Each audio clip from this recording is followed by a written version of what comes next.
நம்ம ஏற்கனவே போன வீடியோவில் சொல்லியிருந்தோம் சாம்சங் S21 வந்து பேக் கேஸ் கவர் வந்து பிரிந்துட்டு வந்துச்சுன்னு. ஸோ நான் சொன்ன மாதிரி இந்த வீடியோவில் வந்து அதை எப்படி ஓட்டினேன் அப்படிங்கிறத சொல்கிறேன். ஃப்ராங்க்லி நான் 2-3 யூடியூப் சேனல் ரெஃபர் பண்ணி தான் எடுத்தேன். பேக் கேஸ் கவரை முதல்ல தனியாக கழட்டிட்டு அதோட கம் இருந்த பகுதி வந்து ரொம்ப ட்ரையாக இருக்கா எப்படின்னு செக் பண்ணேன். அது கொஞ்சம் வெட்டாக தான் இருந்துச்சு. ஸோ டிஷ்யூ பேப்பர் எடுத்து தான் நான் பொறுமையாக தொடச்சேன். அதுக்குன்னு ஸ்பெஷல் ஆக்சஸ்லாம் எதுவும் இல்லை. அப்புறம் பார்த்தீங்கன்னா B700 இந்த கம்மு வந்து ஆன்லைனில் அவைலபிளாக இருந்துச்சு. மெட்ராஸுங்கிறதுனால 1 டே டெலிவரியிலே நான் வாங்கிட்டேன். லோக்கல் ஷாப்பில் போய் எங்கேயும் அலையில்.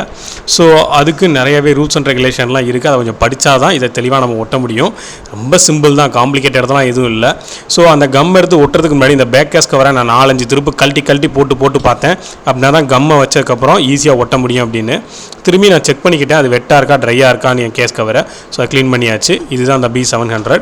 ஸோ பின்னாடி இன்ஸ்ட்ரக்ஷன் பார்த்தீங்க அப்படின்னா அது எந்த டெம்பரேச்சரில் நல்லா ஒர்க் ஆகும், எவ்வளோ நேரத்தில் க்யூர் ஆகும் எல்லாமே சொல்லியிருப்பாங்க. அதை நீங்கள் கொஞ்சம் நல்லா பாருங்கள். அதுவும் இல்லாமல் உங்களுக்கு நான் சொல்லக்கூடிய சின்ன அட்வைஸ் என்னென்னா, ஃபோனை முதல்ல நல்லா சார்ஜ் பண்ணிடுங்க. சார்ஜ் பண்ணதுக்கப்புறம் சூடாலாம் இருந்துச்சுன்னா அதை ஆற விட்டுருங்க. ஆறுனதுக்கப்புறம் இந்த கம் எடுத்து யூஸ் பண்ணுங்கள். Surface drying time 4 to 6 minutes இருக்கு இல்லையா, அந்த மினிட்ஸில் நீங்கள் அப்ளை பண்ணி முடித்த உடனே கேஸ் கவரை கரெக்டாக போட்டிருந்தீங்கன்னா ஓகே. அப்படி இல்லைனா கழட்டிட்டு திரும்ப மாட்டாஇருந்தால் மாட்டிக்கலாம். அதுக்கப்புறங்கிறது கொஞ்சம் கஷ்டம்.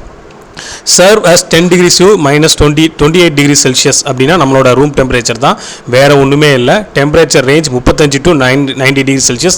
தெர் இஸ் நோ ப்ராப்ளம், பர்ஃபெக்டாக ஒர்க் ஆகும். நம்ம இந்தியாவில் இருக்க காலநிலை தான், நீங்கள் அதுக்காக வேறு எதுவும் செய்ய தேவையில்லை. சரிங்களா? மற்ற இன்ஸ்ட்ரக்ஷன் இருந்தாலும் நீங்கள் பொறுமையாக படிச்சுக்கோங்க. அதில் க்யூரிங் டைம் வந்து 24 மணி நேரத்துலேருந்து 48 மணி நேரம்னு சொல்லுவாங்க. ஸோ அதனால் நான் உங்களுக்கு என்ன சொல்லுவேன்னா, சாயங்காலம் ஃபுல்லாக ஃபோனை சார்ஜ் பண்ணிவிட்டு கூல் டவுன் ஆனதுக்கப்புறம் கம்மை வச்சு ஒட்டிட்டு இந்த ரப்பர் பேண்ட்லாம் டைட்டாக இழுத்து போட்டுட்டிங்கன்னா அது ஃபுல்லாமே நல்லா அடேஸ் ஆயிரும். நைட்டு ஃபுல்லாக விட்டிங்கன்னா 12 மணி நேரத்தில் நல்லா க்யூர் ஆயிரும். மறுநாள்லேருந்து நீங்கள் பொறுமையாக யூஸ் பண்ணிக்கலாம். இதுதான் நான் உங்களுக்கு சொல்லக்கூடிய சின்ன டிப்ஸ் அண்ட் ட்ரிக்ஸ். இதை நீங்கள் யூஸ் பண்ணி பாருங்கள். ஃபீட்பேக் என்னங்கிறத சொல்லுங்கள். நான் ஓட்டினேன், நான் இப்படி தான் யூஸ் பண்ணேன். என்னோடய மொபைல் நல்லாவே ஒட்டி நீட்டாக போய்கிட்டு இருக்கு.